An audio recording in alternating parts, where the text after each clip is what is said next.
The Vivo V50 with stunning design and pro-level portrait photography. Pre-book now. Velamal feels proud to honor the physical education teachers with 5 cars and 15 lakhs. Mahashivratri ஈசனுடன் ஓர் இரவு பிப்ரவரி 26 மாலை 6 மணி முதல் ஈஷா யோகா மையம் கோவை. காக்கி pant வெள்ளச்சட்டை யாரும் போடக்கூடாதா? ஏன் தலைவரை பார்த்து நீங்க ஏன் நடிச்சிட்டு இருக்கீங்க? இப்ப கொஞ்சம் அவர் போடுற பேண்ட் சட்டையை மாத்தி நடிச்சா கூட பரவாயில்ல. இதுல இருந்து ஒரு பதிவாகுது, உங்களுக்கு முதல்வரும் ரசிகர் தான். தாமஸ் ஆல்வா எடிசன் கண்டுபிடிச்ச மாதிரி நீங்க கண்டுபிடிச்சலாம். காக்கி பேண்ட் வெள்ளச்சட்டையும் எல்லாரும் அண்ணன் அண்ணன் தான் கூப்பிடுவோம். அடுத்த நாள் பார்த்தா வாரிசு பிறப்பால் பதவி அடைந்தவர் அண்ணன் சொல்லிட்டு பேச ஆரம்பிச்சிட்டாங்க. என்ன நடக்குதுன்னே தெரியல. அண்ணான்னு கூப்பிடுறத நாங்க தான் கண்டுபிடிச்சோம். அவங்க பயன்படுத்திக்கிறாங்க. உதயநிதியை உதய அண்ணான்னு கூப்பிடுறாங்க. இது ஒரு முக்கியமான பிரச்சனை இல்லையா? விஜய் பேசியதுலையும் பல ஆக்கப்பூர்வமான கருத்துக்கள் இருந்துச்சு. வாட் ப்ரோ அப்படிங்கிறது இருக்குல்ல, what bro, it's very wrong bro. What ப்ரோங்கிற வசனத்தை பார்த்து ஒன்றிய அரசு ஆடி போயிருக்குதுன்னு கேள்வி. அது சினிமா துறையிலேருந்து அவர் வந்ததுனால கிசு கிசு பேசுற மாதிரியே பேசினார். பாத்தீங்களா? இவங்க கொடுக்க மாட்டாங்களாம், அவங்க வாங்க மாட்டாங்களாம். What bro? கொடுக்க வேண்டியது அவங்களோட கடமை, வாங்க வேண்டியது இவங்களுடைய உரிமை. எப்படி எழுதி ஓட்டிருக்கீங்க? எல்லாம் நெத்தில அடிக்கிறவனும் அடி வாங்கணும்னு ஒண்ணா? நமக்கு நீதி தர மறிக்கிறது ஒன்றிய அரசு. அதுவும் தமிழ்நாடு அரசு எப்படி சொல்றாரு? ஒரு எல்கேஜி பசங்க சண்டை போட்டுக்கிற மாதிரின்றாருல. இது ப்ரீகேஜி பையன் பேசுற மாதிரி இருக்கு. நீங்க மொழிப்போர் தியாகிகளுக்கு போய் அஞ்சலி செலுத்தினார்ல இன்னைக்கு. அந்த மொழிப்போர் தியாகிகள் எல்லாம் யார்? அத்தனை பேரும் திராவிட இயக்கத்தை சேர்ந்தவர்கள், திராவிட முன்னேற்ற கழகத்தை சேர்ந்தவர்கள். அவ்வளவு பெரிய போராட்டம் உங்களுக்கு எல்கேஜி ஸ்டூடெண்ட்ஸ் அந்த மாதிரி தெரியுது. என்ன மோடியை இவர் முன்னாடி சந்திச்சார், ஞாபகம் உங்களுக்கு? மோடி தான் இவர் கட்சி ஆரம்பிச்சு லேசா என்ன எதிர்க்கிற மாதிரி அப்பப்போ எதிர்த்துவோம். ஆனா முழுமையாக திமுக தான் எதிர்க்கணும். தமிழ்நாட்டை பழிவாங்க போறேன், நிதி தர மாட்டேன், ஹிந்தியை திணிக்க போறேன். நீ என்ன சொல்லணும்னா அப்போ இதுக்கெல்லாம் காரணம் திமுகன்னு கோவத்தை திமுக பக்கம் திருப்பணும். சார் நான் நடிச்சிட்டு இருக்கேன் சார் விஜய் சொல்றாரு. ஒரு படத்துக்கே பல 100 கோடி ரூபா வாங்குறேன்னு சொல்றாரு. அதெல்லாம் நான் தரேன், நீ பாத்துக்கோ, நம்ம ரெண்டே சண்டை போடுற மாதிரி நடிச்சு போகணும். மோடி சொன்னதின் பேர் தான் விஜய் வந்து. அப்ப நான் 2014 தொடங்கி இருக்கணுமே. எழுத படிக்க தெரியாது எனக்கு தான் தெரியும். கையெழுத்து போட தெரியாது சார் அவருக்கு. கையெழுத்து போட தெரியாமலா திமுக மாதிரியான பெரிய கட்சி ஆட்சி கொண்டு வருவாரு. கையெழுத்து போடல. யார் கெட் அவுட்? இன்னைக்கு வந்து தாவேகா தொண்டர்கள்லாம் மண்டபத்தை விட்டு கெட் அவுட். அப்படியா? எந்த கட்சியும் வியூக வகுப்பாளரை மேடையில் ஏற்றி கூட்டணி கட்சி மாதிரி பக்கத்தில் பேசிருக்கு. பிரசாந்த் கிஷோரை காட்டினா எல்லாரும் பயப்படுவாங்க தமிழ்நாட்டில். பிரசாந்த் கிஷோர் எதிர்கட்சியாவே இருந்துட்டு இருந்த, எல்லாத்துக்கும் தோத்துட்டு இருந்த ஒரு கட்சி ஆட்சியை கொண்டு வந்து உட்கார வச்சிருக்காருல. அவருடைய வியூகத்தால 96ல திமுக வெற்றி பெறல. 2020 அவருடைய தேர்தல் நடந்துகிட்டு இருக்கும் போது எங்க போய் உட்கார்ந்தாரு?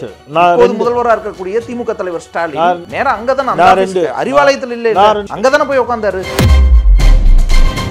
அப்படின்னா என்ன சொன்ன தெரியுமா? பிரசாந்த் கிஷோர் தமிழ்நாட்டில் தமிழ் மாநில காங்கிரஸ் ஆட்சிக்கு வர வைக்கணும். அதுதான் அவருடைய டேலண்ட். வெற்றி வாய்ப்பு இருக்கக்கூடிய ஒரு பக்கத்துல போய் சேர போட்டு உட்கார்ந்துட்டு என்னதான் ஜெயிச்சுன்னு சொல்ற. அப்படி இல்ல, அவரை கூப்பிட்டுக்கணும். தமிழ் மாநில காங்கிரஸ் கூப்பிடலையே, திமுக தானே கூப்பிட்டுச்சு. உலக தமிழர்கள் அனைவருக்கும் வணக்கம். இன்றைய சிறப்பு நேர்காணலில் நம்மோடு இருக்கக்கூடியவர் மூத்த பத்திரிகையாளர் தமிழ் கேள்வி செந்தில்வேல். வணக்கம் சார். விஜய் அவர்களினுடைய இந்த கட்சியின் 2ஆம் ஆண்டு துவக்க விழா இன்னைக்கு நடந்துருந்துச்சு.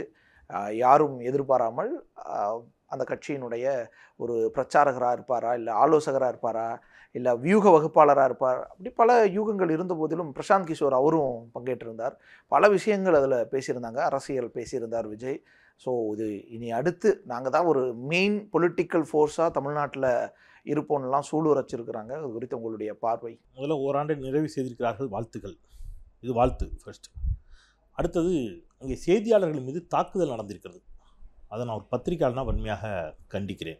நீங்கள் வந்து பவுன்சர்ஸை, வேறு மாநிலங்களில் உள்ள தமிழ் தெரியாத பவுன்சர்ஸ்லாம் வந்து அதில் ஒரு பத்திரிகையாளர் கடுமையாக தாக்கப்பட்டு அவர் வந்து ஆம்புலன்ஸில் அழைத்து செல்லப்பட்டிருக்கிறார். இந்த அராஜகம்லாம் வந்து ரொம்ப ஆபத்தானது. நீங்கள் ஒரு நிகழ்ச்சியை ஆர்கனைஸ் பண்ணுறீங்கன்னா முறையாக பத்திரிகையாளர்களுக்கு என்று இடம் ஒதுக்கி பத்திரிகையாளர்களை வந்து சரியாக கண்ணியமாக நடத்தணும். அவங்க உங்கள் செய்தியை வெளியில் கொண்டு போகிறதுக்காக வந்திருக்கிறாங்க.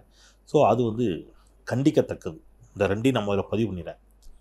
அப்புறம் இன்றைக்கி 2ஆம் ஆண்டில் வந்து நான் கூட பயந்தேன், சொதப்பிடுவாங்களோ, ஆக்கப்பூர்வமான எதையும் பேச மாட்டாங்களோ, இந்த மண் சார்ந்த மக்கள் சார்ந்த பிரச்சனைகளை சரியாக அட்ரஸ் பண்ணாமல் விட்டுருவாங்களோ அப்படிங்கிற பயம் இருந்துச்சு. ஆனால் பேசிய ஒவ்வொருத்தரும் வைத்த வாதங்கள் இருக்குல்ல, அது உள்ளபடியே தமிழ்நாட்டினுடைய அரசியலில் ஒரு பொன்னெழுத்துக்களால் பொறிக்கப்பட வேண்டியது. குறிப்பாக மிக முக்கியமான ஒரு பிரச்சனையை வந்து ஆதவர்ஜன் அட்ரஸ் பண்ணார். என்ன அப்படின்னு கேட்டிங்கன்னா, வெள்ளை சட்டை போடுறீங்க. அது நீங்கள் பார்த்தீங்களா? அது ரொம்ப முக்கியமான ஒரு பிரச்சனை.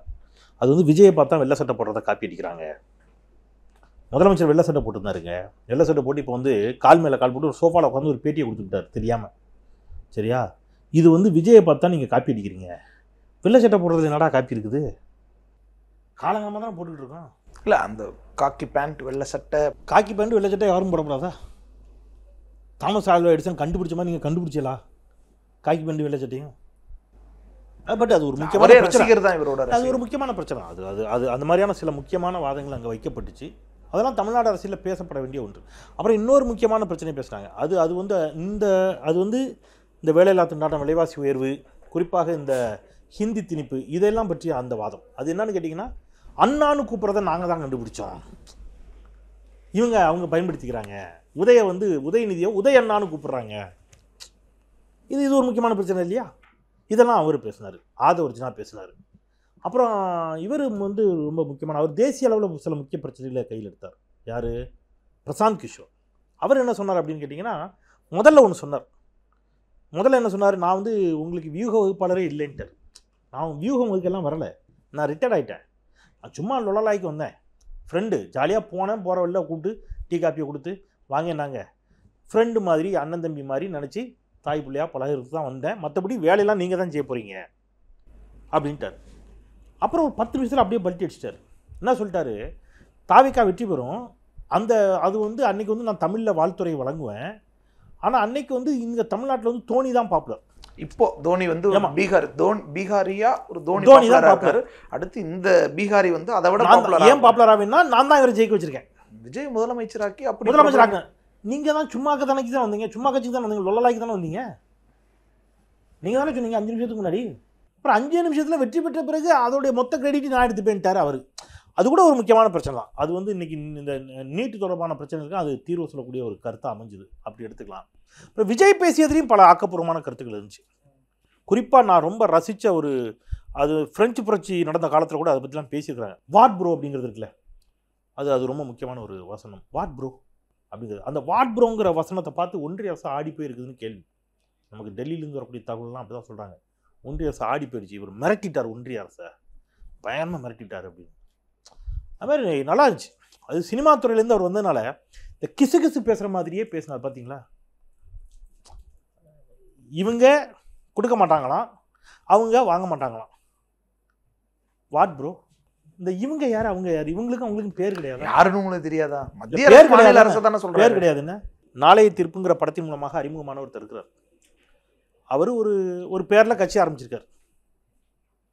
அந்த கட்சிக்கு இந்த காட்டில் நல்லா ஜெய்ஜாண்டிக்காக ஒரு விலங்கு இருக்கும், அதைத்தான் அவர் சின்னமாக வச்சிருக்காரு. இப்படி நான் பேசிட்டு இருக்கட்டுமா? உங்களுக்கு நான் சொன்னால் எல்லாமே புரியுது, நான் சொன்னால் புரியாமல் இருந்துச்சா?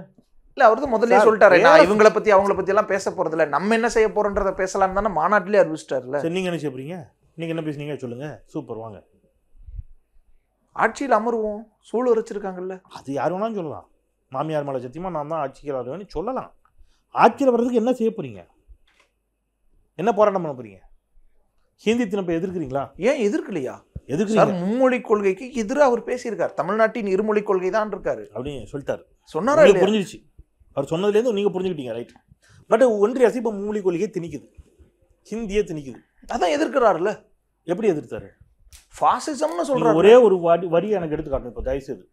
நான் அதை கடுமையாக எதிர்க்கிறேன், கண்டிக்கிறேன் அப்படின்னு ஒரு வரி எடுத்து காட்டிடுங்க. ஹிந்தியை திணிக்கும் ஒன்றிய அரசை நான் கண்டிக்கிறேன், ஒரு வரி நீங்க எடுத்து காட்டிடுங்க. நான் நாளைக்கு அப்படி டைரக்டா அந்த நீங்க சொல்ற வேர்ட்ஸ்ல இல்ல. என்ன சார் இது, கண்டிக்கிறேன்னு சொல்லலை, ஆனால் நீங்கள் கண்டிச்சு தான் புரிஞ்சுக்கிடணும். ஓ ஓகே, நல்லா இருக்கே. இந்த பக்கம் கண்டிச்சுக்கிட்டு இருக்கான் ஒருத்தன், கோர்ட்டு கேஸு, நாடாளுமன்றம், ரோட்டில் இறங்கி தார் பூசி அழிக்கிறது, சிறைச்சாலை வழக்குகள், உயிரே போயிருக்கு. அதை என்ன சொல்கிறாரு, சும்மா ட்ராமா ஆடுறாங்க, லொலலாய்க்கு எல்கேஜி ஸ்டூடெண்ட் மாதிரி சண்டை போடுறாங்க. நீங்கள் என்ன சார் பண்ணுறீங்க, நாங்கள் தீவிரமாக போராடுறோம் சார். அப்படி எதுவுமே இல்லையே சார், அதை நீங்கள் புரிஞ்சுக்கணும். நல்லா இருக்குது சார் உங்கள் கான்செப்ட்டு, எப்படி எழுதி ஓட்டியிருக்கீங்க எல்லாம் நெத்தியில். நீங்கள் எவ்வளோ பெரிய மொழி போராட்டத்தை போகிற போக்கில், அதாவது ஒருத்தன் அடி வாங்கி அவன் அடி வாங்கிட்டு இருக்கான், ஒருத்தன் அராஜகத்தின் மீது நின்று அடிச்சுக்கிட்டு இருக்கான். நீங்கள் என்ன சொல்கிறீங்க, 2 பேரும் ஒன்றுங்கிறீங்க. அடிக்கிறவனும் அடி வாங்குறவனும் ஒன்றா? நமக்கு நீதி தர மறிக்கிறது ஒன்றிய அரசு, அதுவும் தமிழ்நாடு அரசு. எப்படி சொல்கிறாரு, ஒரு எல்கேஜி பசங்க சண்டை போட்டுக்கிற மாதிரின்றாருல, இது ப்ரீகேஜி பையன் பேசுகிற மாதிரி இருக்குது. சொல்லலாம்ல, ஒரு பெரும் மொழி போராட்டத்தை கீழப்பள்ள ஒரு சின்னச்சாமியுடைய தியாகத்தை பற்றி பேச சொல்லுங்களேன். விஜய் ஒரு 10 நிமிஷம் பேச சொல்லுங்க. இன்னைக்கு மொழிப்போர் தியாகிகளுக்கு போய் அஞ்சலி செலுத்தினார்ல. இன்னைக்கு அந்த மொழிப்போர் தியாகிகள் எல்லாம் யார், எந்த கட்சியில் இருந்தாங்க? அத்தனை பேரும் திராவிட இயக்கத்தை சேர்ந்தவர்கள், திராவிட முன்னேற்ற கழகத்தை சேர்ந்தவர்கள். அவ்வளவு பெரிய போராட்டம் உங்களுக்கு எல்கேஜி ஸ்டூடெண்ட் சண்டை மாதிரி தெரியுதுன்னா இப்படி காசு தராம இந்த கோரிக்கையை ஏத்துக்கலைன்னா நாங்க காசு தர மாட்டோம்னு சொல்றாங்க. காசு தராம இருக்கிறது ஏன்? அதான் மும்மொழி கொள்கை ஏத்துக்க பிரச்சனை அகைன் திருப்பி என்னது? மொழி திருப்பி தானே. ஆமா சார், மொழி போராட்டம் இப்படி சொல்லிக்கிறீங்களே. மொழி போராட்டம் இன்னைக்கு நேத்து நடக்குது இல்ல. மொழி போர் அப்படி சொல்ல சார். சார் 1930ல இருந்து நடக்குது. ஆமா அத சொல்ல. காசு தராதுக்கு சண்டை இல்ல. காசு என்ன நீங்க கடன். விஜய் என்ன சொல்றாருன்னா நீங்க ரெண்டு பேரும் டிராமா போடுறீங்க என்ன? அதான் ரெண்டு பேரும் அப்புறம் ரெண்டு பேரும் அது என்ன இது என்ன கதை? தரமாட்டேன்னு சொல்றவனு தாடான்னு கேட்டு பேசி வச்சுக்கிட்டு சண்டை போடுற மாதிரி இருக்குது. ஏன்னா ஒரு ரெண்டையுமே எதிர்க்கிறாருல. பாஜக திமுக ரெண்டையும் எதிர்க்கிறாரு. ஆளுங்கட்சியான தமிழ்நாடு ஆளுங்கட்சியான திமுகவும் எதிர்க்கிறாரு, மத்திய ஆளுங்கட்சியான பாஜகவும் எதிர்க்கிறாரு. ரெண்டு பேரும் அடிச்சுக்கிற மாதிரி அடிச்சுக்கிறாங்க. உங்களுக்கு ஒரு உண்மையை சொல்லட்டுமா? மோடியை ஒரு முன்னாடி சந்திச்சார், ஞாபகம் இருக்கா உங்களுக்கு? தேர்தல் பிரச்சாரம் 2013 மோடி சந்திச்ச பொழுது மோடி தான் இவர் கட்சியை ஆரம்பிக்க சொன்னது சார். ஆரம்பிச்சு லேசா என்னை எதிர்க்கிற மாதிரி அப்பப்போ எதிர்த்துக்கோ, ஆனா முழுமையாக திமுக தான் எதிர்க்கணும். நான் தமிழ்நாட்டை பழிவாங்க போறேன், நிதி தர மாட்டேன், ஹிந்தியை திணிக்க போறேன். அப்போ தமிழ்நாட்டில் கொந்தளிப்பார்கள் இளைஞர்கள், ஒரு பெரும் கோபம் எழுந்து வரும். நீ என்ன சொல்லணும்னா அப்போ இதுக்கெல்லாம் காரணம் திமுகன்னு கோபத்தை திமுக பக்கம் திருப்பணும். சார் நான் நடிச்சிட்டு இருக்கேன் சார்னு விஜய் சொல்றாரு. ஒரு படத்துக்கே 100 கோடி ரூபா வாங்குறேன்னு சொல்றாரு. அதெல்லாம் நான் தரேன், நீ பார்த்துக்கோ, எல்லா சப்போர்ட்டையும் உனக்கு பண்ணுறோம், ஒய் பிரிவு பாதுகாப்பு கொடுக்குறோம், இவிஎம் எல்லாம் நாங்கள் கவனிச்சுக்கிறோம். நீ அரசியல் கட்சி தொடங்கி எங்களை லேசாக திட்டுற மாதிரி அப்போ தான் மக்கள் நம்புவான். நம்ம ரெண்டு சண்டை போடுற மாதிரி நடிச்சு போகணும். மோடி சொன்னதின் பேர் தான் விஜய் வந்து. அப்படின்னா 2014 தொடங்கி இருக்கணுமே, 16ல தொடங்கி. அதனால தான் நாடாளுமன்ற தேர்தலில் போட்டிடுறேன். நான் இப்படி ஒரு கதையை சொல்லிட்டா ஏற்றுப்பீங்களா? ஒத்துப்பீங்களா? நீங்கள் என்ன சார் ஒரு லாஜிக் வேண்டாமா? அபத்தம், இதெல்லாம் சிறுபிள்ளைத்தனம். நான் என்ன சொல்கிறேன், நீங்கள் திமுக விமர்சிங்க, தப்பே இல்லை. பாஜக விமர்சிங்க, அதிமுக விமர்சிங்க, அதெல்லாம் உங்கள் உரிமை. ஒரு தலைவர் எப்படி பேசணும்?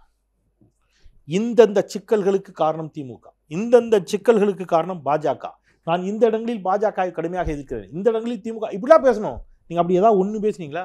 பாஜக பேராயும் சொல்லல, திமுக பேர பேச மாட்டேன்ட்டார்ல. அப்படி தனிப்பட்ட முறையில ஒருத்தங்களை பத்தி பேசி நம்ம அந்த தனிப்பட்ட முறையில நான் உங்க குடும்ப கதையை போய் பேச சொல்லல சார். மோடியுடைய குடும்ப கதையை பேச சொன்னா, மோடிக்கு எத்தனை அண்ணன் தம்பி, அப்படியா பேசணும்? கட்சி பேர் ஏன் நிதி தரேன்? சரி, கட்சியை விட பொதுக்கூட்டம் மாநாட்டுல இருந்தே அதுதானே உங்களோட ஸ்டாண்டா இருக்கு. சரி, நானே அந்த ஸ்டாண்ட் எடுத்துக்கிறேன், நானும் அந்த ஸ்டாண்ட் எடுத்துக்கிறேன். நீங்க அடுத்த கேள்வி கேளுங்க. இப்ப அந்த ஸ்டாண்ட்ல இருந்து நான் பதில் சொல்றேன் சார். நீங்க அடுத்த கேள்வி அந்த ஸ்டாண்ட்ல இருந்து பதில் சொல்றேன். வேண்டாம், அது நல்லா இருக்காது. பேசுவோம் சார். என்ன சார் இவர் பேச மாட்டாரு, அப்ப நாங்க பேச மாட்டோமா? அது கரெக்ட், அந்த ஸ்டைல் நல்லா இருக்கு, நம்மளும் ஆரம்பிப்போங்கிற அந்த ஸ்டைல்ல. நீங்க லாட்ரி விற்கக்கூடிய ஒரு பெரிய தொழிலதிபர் மார்ட்டின் இருக்கிறார். அவருக்கு அவர் வீட்டில் பொண்ணு எடுத்த ஒருத்தர் இருக்கிறார். பொண்ணு லவ் மேரேஜ் தான் வச்சுக்கலாம். அவருடைய மருமகன் அவர் முன்னாடி வந்து திமுக கூட்டணியில் இருக்கக்கூடிய ஒரு கட்சியில் அவர் இருந்தார். அவர் இன்றைக்கி அந்த மேடையில் இருந்தார், நீங்கள் பார்த்துருப்பீங்க. அவர் என்ன பேசினார் பார்த்தீங்களா? நீங்கள் அவர் ஏன் அங்கே போனார்னு தெரியுமா? எதுக்காக போனார்னு தெரியுமா? இல்லை, வாரிசு அரசியல் பற்றி நான் பேசின உடனே செஞ்சாங்க. ஏன் அவர் கூப்பிட்டது, ஏன் அவர் அங்கே போனார் அப்படின்னா, புரட்சி இயக்குனர் என்று பெயர் எடுத்தவர் யாரு? எஸ்.ஏ. சந்திரசேகர். ரைட்டா? அவருக்கு ஒரு பையன். வேணா சார், எதுக்கு இப்படி சுத்தி வளைக்காதீங்க. இல்லை சார், நம்ம பேச வேணாம் சார், தனிப்பட்ட வாழ்க்கையை பேசக்கூடாதுல்ல. நம்ம வந்து யாரையும் பேர் சொல்லி பேசக்கூடாது, நம்மளும் இப்படியே பேசுவோம். இது ஒரு பேச்சா? இது வாழ்த்துக்கள். வாழ்த்துக்கள் யாருக்கு சொல்லணும் தெளிவாக சொல்லுங்க. தாவேகா 2ஆம் ஆண்டில் அடியெடுத்து வாழ்த்துக்கள். விஜய் நடத்திய 2ஆம் ஆண்டு தொடக்க விழாவில் பத்திரிகையாளர்கள் மீது நடத்தப்பட்ட தாக்குதலுக்கு கண்டனங்கள். திமுகவோ பாஜகவோ அவர்களின் மீது நீங்கள் முரண்படக்கூடிய விஷயங்களை தெளிவாக பெயர் சொல்லி, அரசியல் கட்சியினுடைய பெயரை சொல்லி, தலைவருடைய பெயரை சொல்லி, பிரச்சனைகளை சரியாக சொல்லி விமர்சியுங்கள். இப்படி நான் சொன்னா அது எதுவுமே பண்ண மாட்டேன்னா இது அப்புறம் என்ன பேசுறது? ஓகே, இப்போ பிரசாந்த் கிஷோர் பங்கேற்றது அது ஒரு முக்கியத்துவம் வாய்ந்த ஒரு விஷயமா இருக்குல்ல? ரொம்ப முக்கியத்துவம் வாய்ந்த ஒரு விஷயம். பட் எனக்கு பிரசாந்த் கிஷோருக்கு எழுத படிக்க தெரியாதுன்னு எனக்கு தான் தெரியும். என்ன சார் சார் அவர் எழுத சொன்னார், எழுத பார்த்தீங்களா? கையெழுத்து போட தெரியாது சார் அவருக்கு. கையெழுத்து போட தெரியாமலா? திமுக மாதிரியான பெரிய கட்சி ஆட்சி கொண்டு வருவாரு. அப்புறம் ஏன் கையெழுத்து போடல? ஏன் கையெழுத்து போடல? அந்த ஐடியா கொடுத்தது யாரா இருப்பா? பிரசாந்த் கிஷோராகவும் இருக்க வாய்ப்பு இருக்கிறது. அவங்க கட்சியினுடைய வியூக வகுப்பாளர் யாராவது இருந்திருக்கலாம். இல்ல சார், உங்களுக்கே உடன்பாடு இல்லாத விஷயம் ஐடியாவை நீங்க ஏன் கொடுக்குறீங்க? நீங்க கெட் அவுட்னு ஒரு ஹேஷ்டேக்கை போட்டு, யார் கெட் அவுட்? இன்னைக்கு வந்து தாவேகா தொண்டர்கள்லாம் மண்டபத்தை விட்டு கெட் அவுட் அப்படியா சார்? நான் புரிஞ்சுக்கலாம். அப்படி இல்லை, ஆட்சியில் இருக்கிறவங்க கெட் அவுட். இது என்ன ரொம்ப போச்சு? எந்த ஆட்சியில் இருக்கவங்க? ஆந்திராவில் இருக்கவங்களா? மண்டபத்துக்கு நீங்க வந்த தொண்டர்களா? எதையுமே நீங்க ஒழுங்கா சொல்ல மாட்டீங்களா? எதையுமே நீங்க தெளிவா பேச மாட்டீங்களா? அதுல ஏன் பிரசாந்த் கிஷோர் நீ கையெழுத்து போடல? சார் அது அவருடைய இஷ்டம் இல்லை. அவர் கட்சி உறுப்பினர்லாம் கிடையாது இல்லை, தாவேக உறுப்பினரா என்ன, அவங்க கட்சி என்ன முடிவு எடுக்குதோ அதை செய்ய. அந்த தாவேக்கால வந்து இவர் ரசிகர் மன்றமா இருந்த காலத்துலேருந்து இருந்திருப்பாங்கல்ல பல பேர், அவங்கள யாரும் வந்து இன்னைக்கு மேடையில் பேசல. அதாவது ஒரு 2 பேரை பேச வச்சாங்க. நான் என்ன சொல்றேன், திமுக அதிமுக எல்லா கட்சிகளும் வியூக வகுப்பாளரை வைத்திருக்கிறது. வியூக வகுப்பாளர்களை பொறுத்தளவில் என்னுடைய பார்வை ஒன்று தான். இந்த வியூக வகுப்பாளர்களால் கடந்த காலங்களில் அண்ணாவோ கலைஞரோ ஜெயலலிதாவோ எம்ஜிஆரோ வெற்றி பெறவில்லை. அவங்க சொந்த கட்சி தொண்டர்களை நம்பினாங்க. நான் எல்லா கட்சிக்கும் சேர்த்து சொல்கிறேன், இன்க்ளூடிங் டிஎம்கே ஏடிஎம்கே எல்லாருக்கும் சேர்த்து. இது என்னுடைய பார்வை. சொந்த கட்சியினுடைய தொண்டர்கள் அவர்களுடைய பலம், ஐடியாலஜி, அந்த தலைவர்களின் மீது மக்களுக்கு இருக்கக்கூடிய ஈர்ப்பு, இதுதான் கட்சிக்கு வெற்றியை தேடித்தரும். ஆனாலும் இன்றைக்கு இருக்கக்கூடிய இந்த கார்பரேட் உலகில் எல்லாமே வியூகப்பாளரை வச்சுக்கிறாங்க. ஓகே, அது உங்கள் இஷ்யூ, அதில் எனக்கு பிரச்சனை இல்லை. ஆனால் எந்த கட்சியும் வியூக வகுப்பாளரை மேடையில் ஏற்றி கூட்டணி கட்சி மாதிரி பக்கத்தில் கோச்சி வைக்காது. இல்லை சார், ஒரு வியூக வகுப்பாளரை ஏன் பார்க்குறீங்க? ஒரு கட்சி கூட்டணி கட்சியாக பார்க்கலாம். ஏன் இருக்கலாம், வாய்ப்பு இருக்கலாம். ஜன்சுரக்ஷா நண்பரா இருக்கலாம், வாய்ப்பு. ஒரு பொலிட்டிக்கலி ஒரு அட்வைசரா இருக்கலாம், பர்சனல் அட்வைசரா இருக்கலாம், எதுவா வேணாலும் இருக்கலாம். ஜன்சுரக்ஷாவுக்கு தமிழ்நாட்டில் ஒரு 15-20% ஓட்டு இருக்கும். 2 பேரும் ஜன்சுரக்ஷா தானே ஒரு கட்சி பேர். ஜன்சுரக்ஷாவும் பிரசாந்த் கிஷோருடைய கட்சி. ஆனால் பாவம், அது பீகார்லேயே 4 தொகுதியில் போட்டிட்டு தோத்துட்டாங்களே, 3 டெபாசிட் போயிடுச்சு. ஆம் ஆத்மிக்கு தமிழ்நாட்டில் கேடர்ஸ் இருக்காங்களா, எம்பிஸ் இருக்காங்களா, எம்எல்ஏஸ் இருக்காங்களா, திரிணாமுல் காங்கிரஸ்க்கு இருக்காங்களா? இந்தியா கூட்டணி நம்ம ஏதாவது நிகழ்ச்சி நடத்தினா எல்லாரும் வராங்க. குறையே சொல்லலையே இவரு சார், அரவிந்த் கெஜ்ரிவால் வராங்க, எல்லாரும் தானே வராங்க. குறையே சொல்லலையே. நான் உங்க ஏதோ குறை சொன்ன மாதிரி நீங்க சொல்லுங்க. நான் குறையே சொல்லலையே, நான் பாராட்ட தானே செய்றேன். ஜன் சுரக்ஷாவோடு தாவேகா கூட்டணி இருக்கலாம், அறிவிக்கலாம், வாய்ப்பு இருக்குது. நாடாளுமன்ற தேர்தல் இப்படி சேர்ந்து அணிய வாய்ப்பு இருக்குது. ஜன் சுரக்ஷா தலைமையில், அதாவது தேசிய அளவில் வந்து பிரசாந்த் கிஷோரை பிரதமர் ஆக்குறதுக்கும் தமிழ்நாட்டில் விஜய் முதலமைச்சர் ஆகிற மாதிரி ஒரு ஒப்பந்தம் போட்டு ஒரு கூட்டணிக்கு வாய்ப்பு இருக்குது. நிஜமா இருக்கும். என்ன சிரிக்கிறீங்க சார்? நான் என்ன சொல்றேன், நீங்க என்ன கூட்டணி கட்சி தலைவர்? அவரு ஒரு வியூக வகுப்பாளர்னா எங்க வைக்கணும்? திமுகவும் வியூக வகுப்பாளராக அவர் வச்சிருந்துச்சு. மேடல் ஏற்றுனாங்களா? பக்கத்தில் கொத்தி வச்சாங்களா? அதிமுக வச்சிருந்துச்சு, இந்த மாதிரி பக்கத்தில் கொத்தி வச்சு பார்த்தாங்களா? மோடி வச்சிருந்தாரு, பக்கத்தில் கொத்தி வச்சு பார்த்தாங்களா? வியூக வகுப்பாளருடைய வேலை என்ன? அதானே சார், ஒவ்வொருத்தருக்கும் ஒரு வேலை இருக்குல்ல. நீங்க இப்போ கலாட்டாவை ப்ரொமோஷன் டீம்னு ஏதாவது வச்சிருப்பீங்க, ப்ரொமோட் பண்ணுற வேலை அவங்களுடைய வேலையாக இருக்கலாம். ஆங்கருக்கு பக்கத்துலேயே சேரப்பட்டு உட்காந்துட்டு இருந்தாருன்னா அவர் ப்ரமோஷன் பண்ணுற வேலை அவருடையதாக இருக்கலாம். ஆனால் இன்டர்வியூவில் கேள்வி கேட்க வேண்டிய வேலை யாருடையது? ஒவ்வொருத்தருக்கும் ஒரு வேலை இருக்குல்ல. உங்கள் கட்சிக்காரங்க கொண்டு வந்து பக்கத்தில் உட்காந்துவீங்க, இந்த கேள்விலாம் வரும்ல. ஒருவேளை பிரசாந்த் கிஷோரை காட்டினா எல்லாரும் பயப்படுவாங்க தமிழ்நாட்டில். ஏன்னா பிரசாந்த் கிஷோர் எதிர்கட்சியாகவே இருந்துட்டு இருந்த, தொடர்ந்து 11, 14, 16 எல்லாத்தையும் தோத்துட்டு இருந்த ஒரு கட்சியை ஆட்சியை கொண்டு வந்து உட்கார வச்சிருக்காருல்ல. இப்போ அவருடைய வியூகத்துக்குன்னு ஒரு மதிப்பு இருக்குல்ல. அவருடைய வியூகத்தால் 96 திமுக வெற்றி பெறல. அவருடைய வியூகத்தால் 91 ஜெயலலிதா வெற்றி பெறல. 2020 தேர்தலில் அவருடைய தேர்தல் நடந்துகிட்டு இருக்கும் போது சரி எங்க போய் உட்கார்ந்தாரு? முதல்வராக இருக்கக்கூடிய திமுக தலைவர் ஸ்டாலின் நேரம் அங்கதான் அறிவாலயத்தில் இல்ல, அங்கதானே போய் உட்கார்ந்தாரு. நான் ரொம்ப தெளிவா சொல்றேன், வியூகப்பாளர்கள் பற்றி என்னுடைய பார்வை எல்லா கட்சிக்கும் போகுது, இன்க்ளூடிங் டிஎம்கேன்னு சொல்லிட்டேன். ஆனா எந்த கட்சியும் நான் பக்கத்துல கூட்டி உட்காந்து வச்சுக்கலன்னு சொல்றேன். பிரசாந்த் கிஷோரை பார்த்து பயப்படுற அளவுக்கு ஒன்றும் இல்லை. அப்படி பிரசாந்த் கிஷோரால் திமுக வெற்றி பெற வைக்க முடியும்னா பிரசாந்த் கிஷோர் ஏன் சொந்த மாநிலத்தில் 3 தொகுதியில் 4 தொகுதியில் தோத்தாரு? ஏன் பிரசாந்த் கிஷோரால் காங்கிரஸை வெற்றி பெற வைக்க முடியல? யூபியில் பிரசாந்த் கிஷோர் போனால் எல்லாரையும் ஜெயிக்க வச்சுட்டாரா என்ன? தோல்விக்கான ரிப்போர்ட்டே இல்லையா?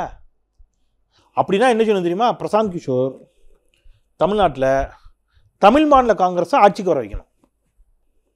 முடியுமா? அதுதான் அவருடைய டேலண்ட். வெற்றி வாய்ப்பு இருக்கக்கூடிய ஒரு பக்கத்துல போய் சேர போட்டு உட்கார்ந்துட்டு என்னால தான் ஜெயிச்சுன்னு சொல்ற பெரிய பெரிய சேர போட்டு உட்கார்ந்துட்டாரா? இல்ல சார், அப்படி இல்ல சார், அவரை கூப்பிட்டுக்கணும். அது கரெக்ட். நான் திருப்பி சொல்லிட்டேன் சார், அதுல எனக்கு மாற்று கருத்து இருக்குன்னு நான் சொல்றேன். நான் அந்த விமர்சனத்தை உங்க விமர்சனத்தை நான் உடன்படுறேன். தமிழ் மாநில காங்கிரஸ் கூப்பிடலையே, திமுக தான கூப்பிட்டுச்சு. ஆனா தமிழ் மாநில காங்கிரஸ் கூப்பிடவும் செய்யாதுல, ஏன்னா அவங்களுக்கு யதார்த்தம் தெரியலங்கறேன். தாவேகா கூப்பிடுதுன்னா அவங்களுக்கு அப்ப யதார்த்தம் தெரியுது இல்ல? இல்ல சார், அதுதான் சொல்றேன். அதுதான் சார், நீங்க பாமக கூட தான் இந்த மாதிரி வியூகப்பாளர் வச்சிருந்துச்சு, ஞாபகம் இருக்கா உங்களுக்கு?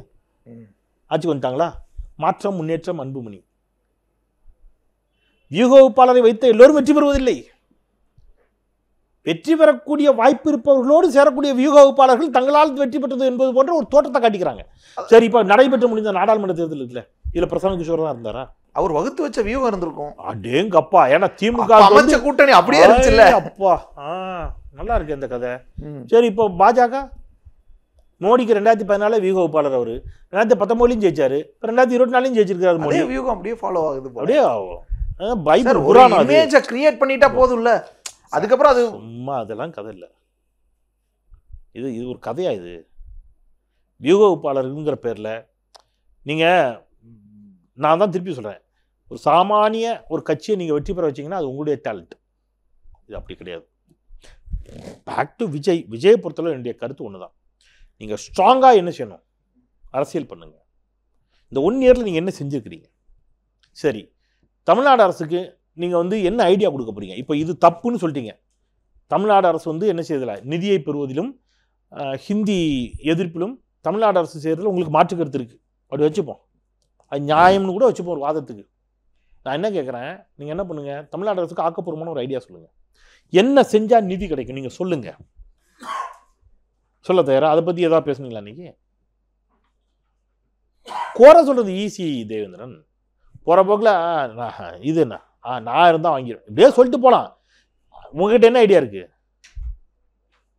நீங்கள் என்ன பண்ணுவீங்க? நேராக போய் மோடி வீட்டில் போய் நைட்டாக பீரோவில் உடச்சி காசை தூக்கிட்டு வர கதையா இது? அப்படி நினச்சிட்டு இருக்கீங்களா?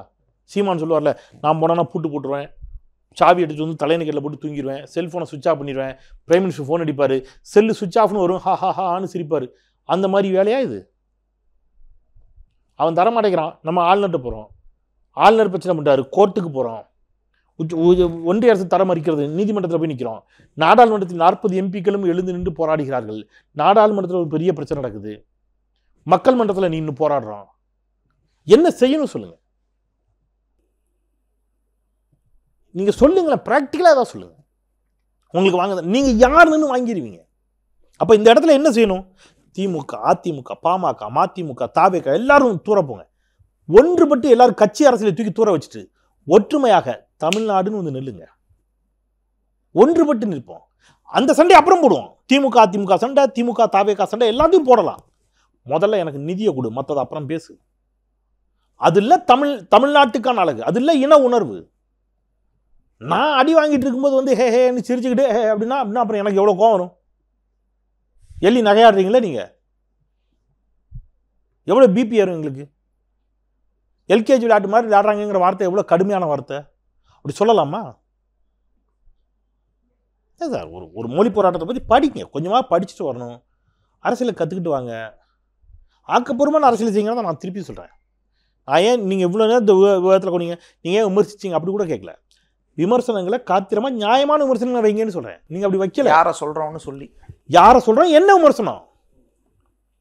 அம்பேத்கரை நாங்கள் தான் முதலில் கொண்டாடுறோம்னு திருப்பி பேசுகிறார் ஆதவர்ஜினா. அப்போ கோவம் வருமா வராதா? 1990 இந்தியாவில் முதன்முறையாக அம்பேத்கர் பெயரில் ஒரு சட்டக்கல்லூரி அமைத்து தந்தவர் முத்தமிழறிஞர் டாக்டர் கலைஞர். திமுக ஆட்சி. ஆதவர்ஜினாவுக்கு இது தெரியாது. அவருக்கு சங்கராச்சாரியார் நல்லசாமியார்னு தெரியும். இவ்வளோதான் அறிவு. அப்போ கோவம் வருமா வராதா? இந்தியாவில் முதன்முறையாக பல்கலைக்கழகம் அம்பேத்கர் பெயரில் தமிழ்நாட்டில் கலைஞர் நிகழ்த்தி காட்டினார். சொல்லுங்க. அம்பேத்கருக்கான மணிமண்டபம் திறந்து வைத்தவர் கலைஞர். மனசாட்சியோட பேசணும்ல. அம்பேத்கரை நாங்கள் தான் முதல் முறையாக ஃபோட்டோவில் வச்சுட்டா போதுமா? நீங்கள் ஃபோட்டோவில் கூட தான் பெரியார் வச்சுருக்கீங்க. பெரியார் சீமான் அவ்வளவு கொச்சைப்படுத்தினார். இப்போ வரைக்கும் உங்களுக்கு கோவம் வரலையே? இந்த நிமிடம் வரைக்கும் நானும் எல்லா டிபேட்லையும் கேட்டேன். அப்போ ஃபோட்டோவில் வச்சுட்டா போதுமா? அவருடைய செயல் திட்டத்தை என்ன நீங்கள் இம்ப்ளிமெண்ட் பண்ணியிருக்கீங்க? அம்பேத்கருடைய செயல் திட்டங்களை இம்ப்ளிமெண்ட் பண்ண கட்சி திமுக. இடஒதுக்கீடு இந்திய அரசியலமைப்பு சட்டம் முதலில் திருத்தப்பட்டது தமிழ்நாட்டில் இடஒதுக்கீட்டிற்காக. அஃப்கோர்ஸ் அன்னைக்கு காங்கிரஸ். பட் நீதி கட்சி அதற்காக கொடுத்த அழுத்தம் என்ன? பெரியார் செய்த போராட்டங்கள் என்ன? அதன் பிறகு திமுக ஆட்சி காலத்தில் என்ன இடஒதுக்கீட்டுக்காக செய்த என்ன? அப்போ இதெல்லாம் இருக்குல்ல. இஸ்லாமியர்களுக்கான உள்ளிட ஒதுக்கீடு, அருந்ததிகளுக்கான இடஒதுக்கீடு, உருது பேசும் இஸ்லாமியர்களையும் பிசியில் சேர்த்தது. ஒரு போற போக்கில் ஒன்றும் செய்யலை அப்படின்னா, அப்போ எக்ஸாக்டாக பிரச்சனையை சொல்லுங்க, தரவுகளை எடுங்க, அதை வச்சு இந்த இடத்தில் தவறு நடந்திருக்கிறது சொன்னீங்கன்னா அது டிபேட்டபிள். அதில் உங்கள் பக்கம் நியாயம் இருந்தால் ஏற்றுக்கொண்டு சரி செய்ய வேண்டிய பொறுப்பு ஆட்சியாளர்களுக்கு இருக்கிறது, அரசுக்கு இருக்கிறது. அதை விட்டுட்டு மேலோட்டமாக போயிட்டு நீங்கள் அந்த இதிலே பாருங்களேன், ட்விட்டரில் சண்டை போட்டுக்கிறாங்க. எல்கேஜி ஸ்டூடெண்ட்ஸ் மாதிரி அப்படின்னு சொல்லிட்டு அடுத்த வார்த்தை சொல்கிறாரு. இதில் நம்ம பசங்க வேறு உள்ளே போய் சம்மோமெண்ட் வந்துடுறாங்க அப்படின்னு சிரிக்கிறாரு. எனக்கு உள்ளபடியே ஏதோ இந்த ஒரு டீனேஜ் பசங்க 2 பேர் உட்காந்து டீ கட்டில் முக்கில் பேசிட்டு இருந்த மாதிரி இருந்துச்சு. அதாவது மொழிக்காக சண்டை போட்டுறது எல்கேஜி ஸ்டூடெண்ட் மாதிரியாம். இந்த பிரச்சனையில் சம்மந்தமே இல்லாமல் உள்ளே போய் அண்ணன் விஜய் வாழ்க்கைன்னு ஒருத்தன் கருத்து போட்டு வரான், அது சூப்பர் சம்பவம் அப்படிங்கிறாரு. இதை நான் என்னன்னு புரிஞ்சுக்கிறது? நீங்கள் சொல்லுங்க எனக்கு கொஞ்சம். இல்லை டிவிகே ஃபார் டிஎன் இது சம்பவம். மொழிக்காக நம்முடைய நிதிக்காக நின்று சண்டை போட்டு இருக்கான்ல, இது எல்கேஜி ஸ்டூடெண்ட் விளையாட்டு. இதில் எது எல்கேஜி ஸ்டூடெண்ட் விளையாட்டு நீங்கள் சொல்லுங்கள். மொழிக்காக நின்று சண்டை போட்டு இருக்கிற ட்விட்டரில் போய் எங்களோட சேர்ந்து சண்டை போடாமல் அண்ணன் வாழ்கைன்னு உள்ள வந்து ஒருத்தன் கோஷம் போட்டுட்டு போகிறான். விஜய் வாழ்க டிவிகே ஃபார் டிஎன் அப்படின்னு ஒருத்தர் ஹேஷ்டேக் போட்டு போகிறாரு. இது சூப்பர் சம்பவமா? அப்புறம் நான் என்னன்னு சொல்லுவேன். இப்போ இதில் யார் பிரிகேஜி குழந்தை மாதிரி பண்ணுறது நீங்கள் சொல்லுங்கள். வாங்க, புதுசாக வந்திருக்கிறீங்க, வரவேற்கிறோம். ஆக்கப்பூர்வமான அரசியலை முன்னெடுங்கள் அப்படிங்கிறதான் நம்ம திருப்பி திருப்பி பதிவு பண்ணுறோம். இந்த நிமிடம் வரைக்கும் அதை நீங்கள் எடுக்கலை அப்படிங்கிற வருத்தத்தோடு தான் நான் ரைட். அந்த வருத்தம்லாம் ஓகே சார், இதை ஆக்கப்பூர்வமாக பண்ணுறாங்க பண்ணலை, என்ன பண்ணிகிட்டு இருக்காங்க, எப்படி பண்ணுறாங்கலாம் தாண்டி ஒரு ப்ரைமரி பொலிட்டிக்கல் ஃபோர்ஸ் அவங்க வந்து நிற்கிறாங்கன்ற அந்த வாதம், அது ஒரு பத்திரிகையாளராக நீங்கள் எப்படி புரிஞ்சுக்கிறீங்க? அதை வைக்கிறதுக்கு அவங்களுக்கு உரிமை இருக்குது. அதை போய் நான் மதிப்பிடுறது இல்லை, மதிப்பிடுறதுக்கு எனக்கு தரவு இல்லை. நீங்கள் ஒரு எக்ஸாம் கூட என்ன எழுதலையே. நான் தாங்க 100 மார்க்கு கிளாஸ்லேயே ஃபஸ்ட்டு. பேப்பரை காட்டு, நான் இன்னும் ஒரு எக்ஸாம் கூட எழுதலை. இல்லை எப்படி சொல்கிறேன், நான் நல்லா படிச்சிருக்கேன். கிளாஸ் நடக்கும்போதே தெரியும்ல எப்படி படிச்சிருக்காரு, என்ன ஏது கவனிக்கிறாங்களா இல்லையா. 4 ஸ்டூடெண்ட் நல்லா படிச்சிருக்காங்க சார். 4 பேரில் யார் ஃபஸ்ட்டுன்னு எப்படி கணிக்கிறது? நல்லா படிச்சிருக்காங்க. ஏற்கனவே எக்ஸாம் எழுதி மார்க் வாங்கினவங்க உட்காந்துருக்கான்ல. நீங்கள் இன்னும் ஒரு எக்ஸாம் கூட எழுதியே. நீங்கள் எக்ஸாம் அன்னைக்கு I am unable to attend the class leave letter கொடுத்து ஒட்டியில 3 எக்ஸாம் வந்துச்சு. ஒரு நாடாளுமன்ற தேர்தல், 2 இடைத்தேர்தல், விக்ரவாண்டி, ஈரோடு கிழக்கு. நீங்கள் எனக்கு வைத்த வலிக்கு லீவ் லெட்டர் கொடுத்து ஓட்டிங்கல்ல, எழுதி இருந்தால் தெரியும். இலக்கு 2026 வச்சுட்டு தானே வராங்க. அப்போ நானும் அப்போ தானே மதிப்பிட முடியும். கூட்டணி கூட உடஞ்சிரும், நிறைய பேர் இங்கே வந்துருவாங்கன்ற விஷயம்லாம் பேசுகிறாங்க. அதாவது எனக்கு இவங்க போகிற போக்கில் ஏதாவது சாமியார் கிமியாரை பார்த்து செய்வினை வைக்காமல் இருந்தால் சரி, அந்த மாதிரி தான் போயிட்டுருக்காங்க. முட்டை மந்திரம் ஓதி வைக்கிறதுன்னு எங்கள் ஊரில் சொல்லுவாங்க. அந்த மாதிரி ஏதாவது சாமியாரை பார்த்து ஏதாவது செய்வினை வைக்கிற அளவுக்கு போனாலும் போவாங்க போல தெரியுது. ஏன் உங்களுக்கு திமுக கூட்டணி உடையாது? நான் சேலஞ்ச் பண்ணி சொல்கிறேன். இந்த 2026 தேர்தலில் திமுக கூட்டணி அப்படியே இருக்கும். நீங்கள் எனக்கு சேலஞ்ச் பண்ணுங்கள். விஜய்க்கு தரப்புலேருந்து யார் வருவா, யார் உங்கள் கூட வரப்போகிறா? ஏன் அதிமுக கூட்டணியிலிருந்து பாஜக கூட்டணியிலிருந்து கூட வரலாம்ல. பாஜக போலாம் ஒரு வேலை. தவிர்க்க ஒரு வலிமையான கூட்டணி ஆகலாம்ல. இல்லை பாஜக இல்லை, ஏன்னா கொள்கை எதிரி எப்படி அவங்க கூப்பிட்டுப்பாங்க. சரி, வேற யாரை கூப்பிடுவாங்க? கூட இருக்கிறவங்க பாமக இருக்கு, பாமகவும் கூட முடியாது. தேமுதிக இருக்கு. பாமக எப்படி கூடுவாங்க? ஏன் தேமுதிக எப்படி சார் கூட முடியும்? சார் வாரிசு அரசியல் கடுமையாக எதிர்க்கிறார் சார். எப்படி பாமக கூடுவார்? நீங்கள் என்ன விஜய் சாதாரண ஆள் நினைச்சிங்களா? சொன்ன சொல் தவற மாட்டார் இருந்த கோட்டைச்சாமி தெரியுமா உங்களுக்கு? என்ன நினைச்சிங்க? தலைகளாகத்தான் குதிப்பார். நீங்கள் வேணா எழுதி பாருங்க. விளையாடுறீங்களா நீங்கள்? விஜய்னா என்ன லேசுன்னு நினைச்சிங்களா? வாரிசு அரசியல் எதிர்க்கிறாரா இல்லையா? நீங்கள் சொல்லுங்கள், வாரிசு அரசியல் எதிர்க்கிறாரா இல்லையா? ஒருவேளை நான் தான் அப்படி புரிஞ்சுக்கிட்டேன் எதிர்க்கிறாருன்ட்டு. வாரிசு அரசியல் எதிர்க்கிறான்னு தான் நான் நினைக்கிறேன். அப்படி எதிர்த்தா எப்படி பாமகவோட சேர முடியும்? அப்படி எதிர்த்தா எப்படி தேமுதிகவோட சேர முடியும்? அப்படி எதிர்த்தால் எப்படி காங்கிரஸோடு சேர முடியும்? அப்படி எதிர்த்தால் எப்படி தமாகவோடு சேர முடியும்? ஸோ இந்த ஆப்ஷன்லாம் க்ளோஸ். அதிமுகவோடையும் சேர முடியாது. ஏன்? ஏன்னா நீங்கள் ஊழலை எதிர்க்கிறீங்க. ஊழல் எதிர்ப்பை முன்னிலைப்படுத்தக்கூடிய விஜயால எப்படி சேர முடியாது? அதிமுக போய் சேர மாட்டார்ல. மானத்தம் சார், நீங்கள் விளையாடாதீங்க அவர்கிட்ட தயவுசெய்து. அப்போ திமுகவோட கூட்டணி கிடையாது, பாஜகவோட கூட்டணி கிடையாது, அதிமுகவோட கூட்டணி கிடையாது. வாரிசு அரசியல் என்ற அடிப்படையில் இந்த கட்சிகளோட எல்லாம் கூட்டணி கிடையாது. மீதி யார் இருக்கா? சந்த் சுரக்ஷா தான் இருக்கு, பிரசாந்த் கிஷோர், அவரோட தான் கூட்டணி வைக்கணும். என்ன விளையாடுறீங்களான்னு? அதாவது ஒன்று வாரிசு அரசியலை எதிருங்க, அல்லது திமுக இருக்கிற வாரிசு அரசியலை மட்டும்தான் நான் எதிர்ப்பேன் என்றால் அதுக்கு பேர் என்னது? ஸோ அப்போ அதுக்கு பேர் சந்தர்ப்பவாத அரசியல். விஜய் அல்லது தாவேகா ஃபோர்ஸை பார்த்து பயம்லாம் இல்லை. தமிழ்நாடு அரசியலில் இருக்கக்கூடிய முக்கிய கட்சிகளுக்கு எந்த பயமும் இருக்க போகிறது இல்லை. எனக்கு தெரியல. ஆனால் நான் ஒன்று சொல்கிறேன், விஜயை நான் திருப்பி சொல்கிறேன், நான் விருப்பம் இல்லாமல் பேசுகிறேன். விஜய்க்கு ஓட்டே வர அப்படிலாம் நான் சொல்ல போகிறது இல்லை. அப்படிலாம் நான் எங்கேயும் சொல்லுவேன். விஜயின் பின்னால் இளைஞர்கள் விஜயை விரும்புகிறார்கள், அதில் எனக்கு எந்த மாற்று கருத்தும் இல்லை. அதை சொல்கிறதுல எனக்கு எந்த தயக்கமும் இல்லை. விஜயை ஏராளமான இளைஞர்கள் விரும்புகிறார்கள், பெண்கள் விரும்புகிறார்கள். அவருடைய வாக்குகளை விஜயால் பெற முடியுமா அப்படிங்கிறது தேர்தல் நேரத்தில் தான் தெரியும். ஏன்னா அவங்களுக்கு விஜய்க்கே ஓட்டு போடலாம்னு நினைச்சா கூட அந்த ஓட்டை கரை சேர்க்கிற முயற்சி இருக்குல்ல, அதெல்லாம் ஒரு பெரிய முயற்சி. அதாவது அதெல்லாம் இப்பதான் போட போறேன்னு சொல்லிக்கிறார். அதான் எங்க கட்சி பூத் ஏஜென்ட் அப்படிதான் சொல்லிக்கிறார். அதெல்லாம் எல்லா கட்சியும் செய்யணும். அதுதான் அதை எந்த அளவுக்கு செஞ்சு அந்த வாக்குகளை கொண்டு வந்து அறுவடை செய்து அவருக்கு சேர்க்க போகிறார். ஏன்னா புது சின்னமா இருக்கும், அந்த சின்னத்தை கொண்டு போய் மக்கள்கிட்ட சேர்க்கணும். அப்புறம் புரியுற மாதிரி மக்கள்கிட்ட பேசணும். எலெக்ஷன் டயத்துல இதே மாதிரி பேசிட்டு இருந்தாங்க. எலெக்ஷன் டயத்துல இதே மாதிரி பேசிட்டு இருந்தாருன்னா கஷ்டம். சீமான் அதை செஞ்சு காட்டினார்ல, தன்னுடைய சின்னத்தை 1.5% ஆரம்பிச்சார் சீமான். ஆமா சார். இல்ல சார், நீங்க கரும்பு விவசாயில இருந்து மைக் சின்னத்துக்கு ஒரு நாள்லயே கொண்டு போய் சேர்த்தார்ல, சேர்க்க முடிஞ்சது இல்ல. ஒரு நாள்ல கொண்டு போய் சேர்த்தார். நீங்க ஒன்று சொல்றீங்களா வாதம்?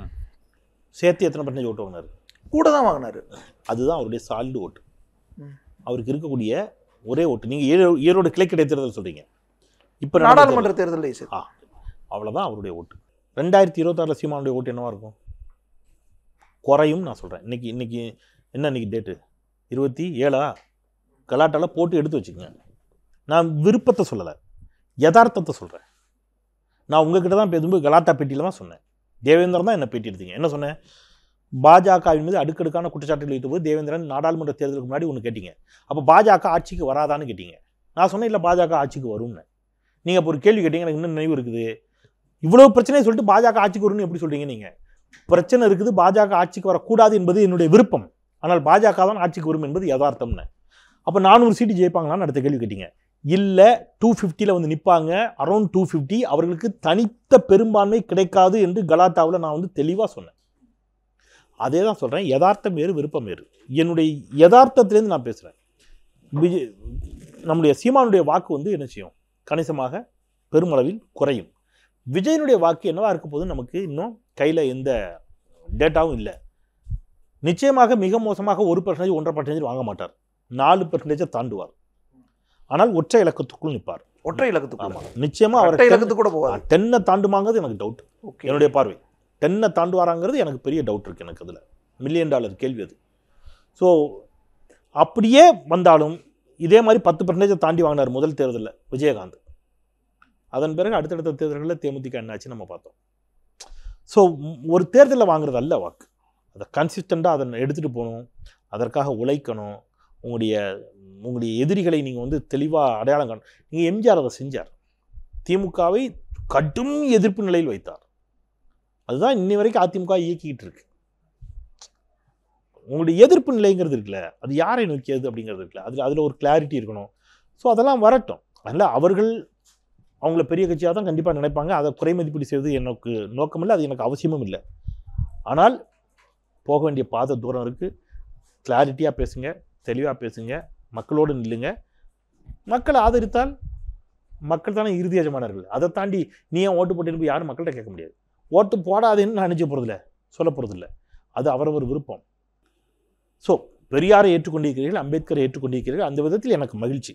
ஆனால் அதை சரியாக செய்யுங்கள், இன்னும் தீர்க்கமாக செய்யுங்கள், இன்னும் உறுதியாக என்ன செய்யுங்க, மக்களின் பக்கம் நின்று பேசுங்கள். இந்த மாநில உரிமைகளுக்காக வருகின்ற பிரச்சனைகளில் அரசியல் செய்யாமல் ஒட்டுமொத்தமாக ஒரு நீள் எழுங்கள் அப்படிங்கிறத மட்டும் தான் நான் உறுதியாக சொல்கிறேன். நன்றி சார், உங்களோட எனக்கு நீங்கள் பண்ணுறது. The Vivo V50 with stunning design and pro-level portrait photography. Pre-book now. Velamal feels proud to honor the physical education teachers with 5 cars and 15 lakhs. மகா சிவராத்திரி ஈசனுடன் ஓர் இரவு February 26 மாலை 6 மணி முதல் ஈஷா யோகா மையம், கோவை.